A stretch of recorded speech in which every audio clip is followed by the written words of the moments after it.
Nema pravda, бидејќи масовно се сечаат дрва, а една мала група луѓе на власт воопшто не можеше степка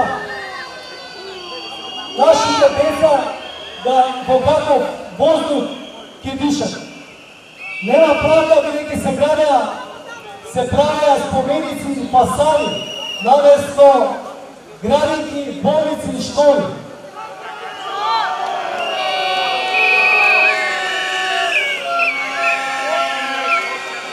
Нема правда, бидејќи го срушија јавното здравство.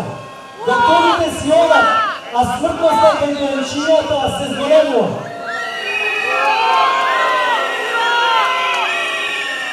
Нема правда, бидејќи ги малтретираа средношколците со екстерно тестирање, додека го руше системот на образование на сите нивоа. Нема правда, бидејќи државната подршка за сите 70.000 мали и средни предпријатија во Македонија изнесува 150.000 евра, или просечно по 2 евра од предпријатија. А само за една странска компанија државната подршка изнесува 17 милиони евра. Нема правда, бидејќи 30% од семејствата во Македонија живеат со помалку од 15.000 денари месечно, а една мала група луѓе на власт живееше како помалку. Тие купуваат платформи, вили и автомобили од 100.000 евра.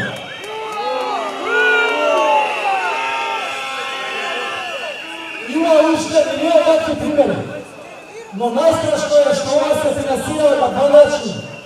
Со пари од граѓаните и предпријатијата кои што се собираат преку даноци и казни, тоа е првиот начин. И вториот, преку масовно задолжување, преку пари кои што ќе треба да ги враќаат идните генерации, децата, малите, кои што поставуваат тек на нашата иднина.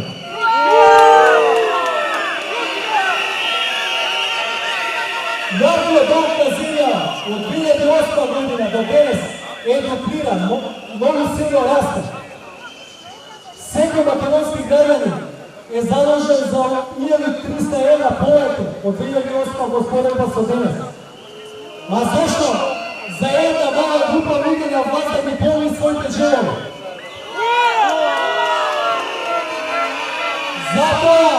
Затоа беше аболицијата за луѓето на власт, а не за човекот што продаваше копиви.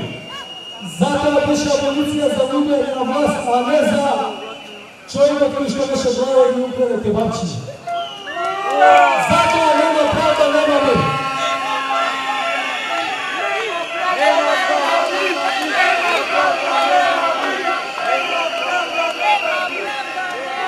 И тоа овие бројки за јавниот долг не се целосни.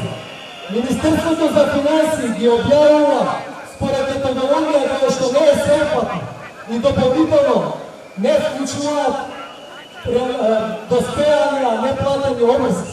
Значи, и со ова не залажуваат. Вистинските долгови се уште поголеми. Но главното прашање е како да има правда и како да има мир. Јас ќе зборувам за финалот.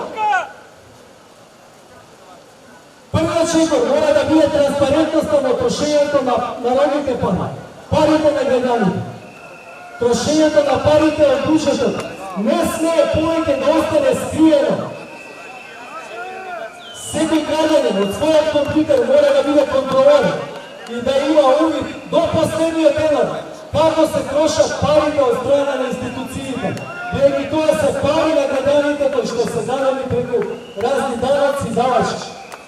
Ако сакаме да имаме нормална држава, на секој политичар мора да го биде кристално јасно дека повеќе контролор за тоа како се трошат парите нема да биде некоја комисија која што тие ќе оформира.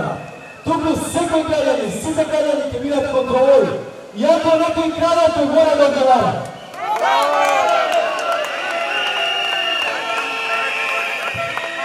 И се разбира, за сите што украде до сега ќе мора да одговара.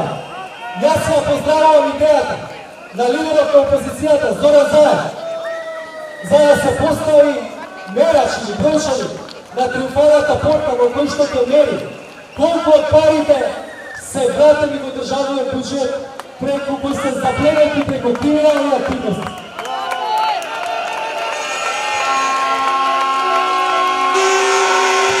На Македонија, втората работа, на Македонија и треба праведно ограничување.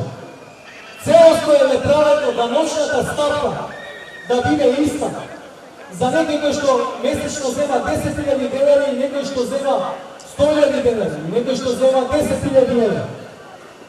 Најсиромашните мора да бидат ослободени од плаќање на данок, додека оние со екстремно високи приходи мора да плаќаат по повисока даночна ставка.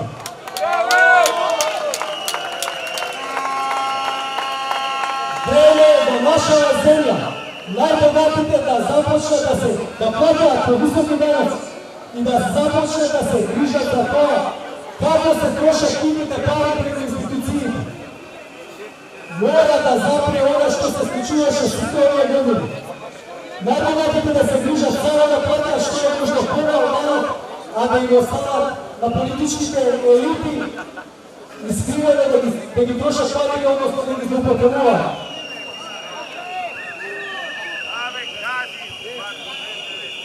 Трета работа. Мора да се води сметка за квалитетот на трошењето на парите на граѓаните преку буџетот. Е само три едноставни примери.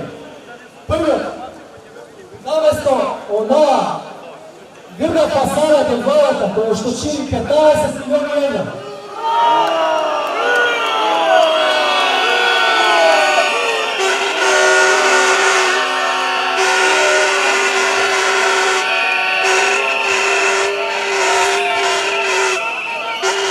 со тие пари можеа да се направат десетина училишта во помалите градови.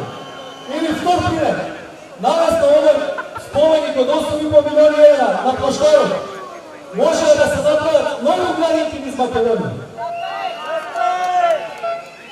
Или е трет пример, ако не беше да се всичкото трошење од последниве години само за штедите во камати, можеа во Македонија да се изградат 5 клинички центри. Секако, овие работи може да се направат поименно.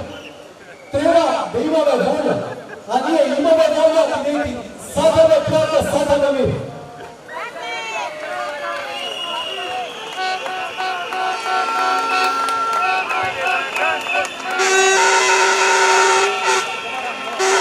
За среќа, имаме уште една работа, која што за среќа из оваа борба за поправено општество веќе ја направивме. Ние денес овде, на овие протести на шарената револуција, ќе ходиме заедно. И македонци, албанци, и турци, и срби, и роми, и бошњаци, и власи.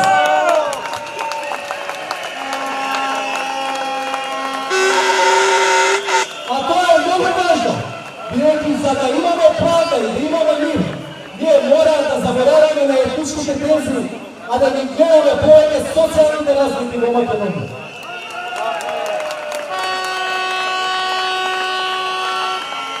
На крај ќе завршам со еден пример, спортски пример, кој што е од пред 2 дена. Еден мали сиромашен клуб успеа да ги победи супер богатите клубови во Англија и да стане шампион.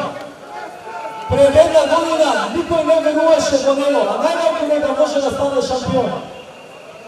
Тренерот на тој мал клуб пред 2 години беше отпишан, избркан, му беше даден отказ поради многу слаби резултати. Но они направија чудо. Дали вие верувате во чудо?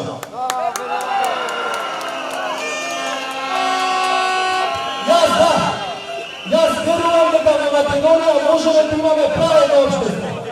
Јас верувам дека во Македонија можеме да имаме мир и можеме да имаме правда. Шарената револуција мора да заврши со поправено општество и со мир.